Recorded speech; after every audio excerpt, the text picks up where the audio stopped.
Episcopal Church is fine. They're fully on his team. But places like Grace Community Church in Los Angeles are not, and he's threatening to shutter them. Pastor John MacArthur runs that church and has for a long time. We're happy to have him on tonight. Pastor, thanks so much for coming on. Give us a quick overview of why you think you should reopen given the coronavirus. Well, first of all and foremost, it's a First Amendment right. This is the United States of America, and the government can't intrude in worship.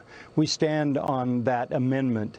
The second thing that makes this so sensible is in the state of California, there are 40 million people.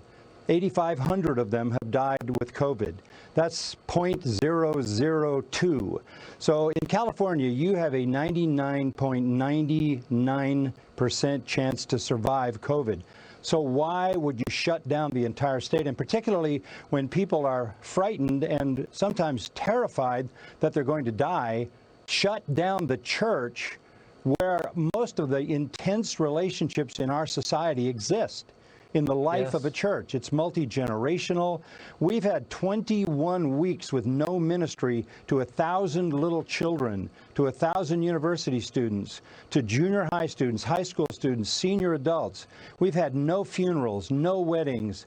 I can't go to the hospital. I've had to go on the phone to talk to dying people at the hospital. And finally, I started preaching in an empty auditorium. I did it 2 weeks, 3 weeks, and the people, without us saying anything, started coming back. They didn't buy the narrative. They didn't buy it, and they started coming back. By the way, we're the original protesters. We go back 500 years to the Protestant Reformation. We're still protesting lies and deception for the sake of the truth. So they started coming back, and they kept coming back, and last Sunday, 3,000 of them came back. And they rejoiced, and they hugged each other, and they didn't wear masks, and they sang songs.